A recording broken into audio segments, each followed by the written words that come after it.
Ayoko bumili sa mga scalper o kaya second hand tickets. Malaki yung patong. Takot na ako sa mga ganyan kasi one time, muntik na akong ma-scam.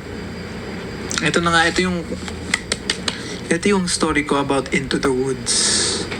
Okay, diba? So, alam nyo man, sa mga followers ko dyan, alam nila na naghahanap ako ng Into the Woods tickets. Kasi naubusan nga ako. And like, hindi ko in-expect, like, hindi ko in-anticipate na ganun ka-in-demand yung show. I mean, well, it's Miss Lea Salon, kaya Miss Eugene Domingo, Carla Guevara La Forteza, everyone is there. Everyone. So, akala ko kasi like madami siyang shows and parang sabi ko okay lang, dun ako sa mga last show, makakabili pa ako. Pagkakita ako dun sa ticket selling of fudge, sold out siya, be. Like, sold out talaga siya. As in, wala talaga siyang natira. Like, minsan tinatry ko i-hack yung system.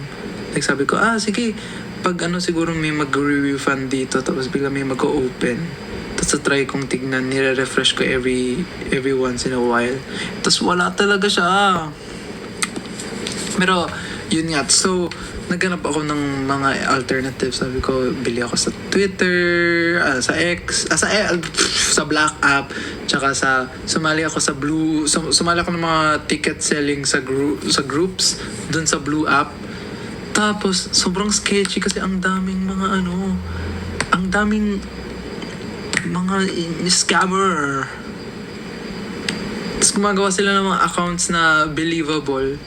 Pero one time may nakita kong account, gumamit siya ng middle-aged woman na profile picture. Tapos, siya, edi syempre, mga pangalan niya, mga Stella, ganun. Stella Villamor, mga ganun, mga typical Filipino name.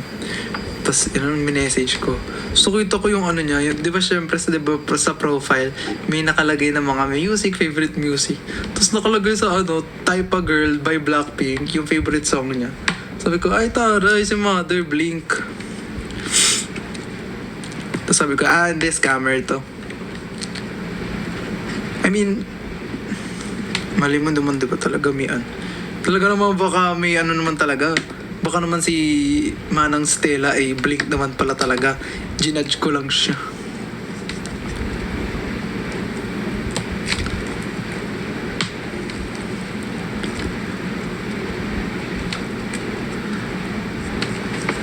Manonood ka ng bias na po sa alamat. Bias ko po si Jao. And I'm so proud of him and his achievements.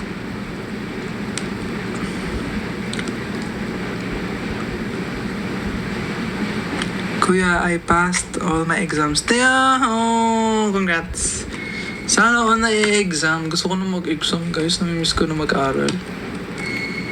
Like, legit. I wanna go back to school. I mean, I'm still in school, but I wanna go back, back, you know, 100% back.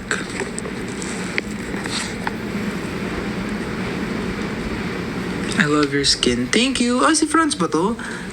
Oh my gosh, hi Franz.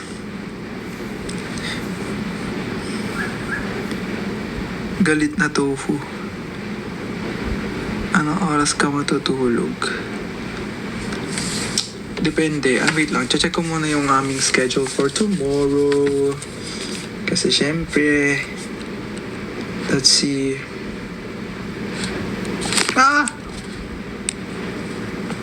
Wait lang.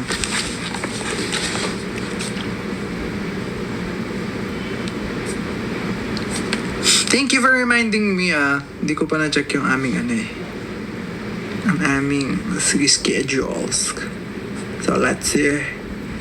What the frick? Okay,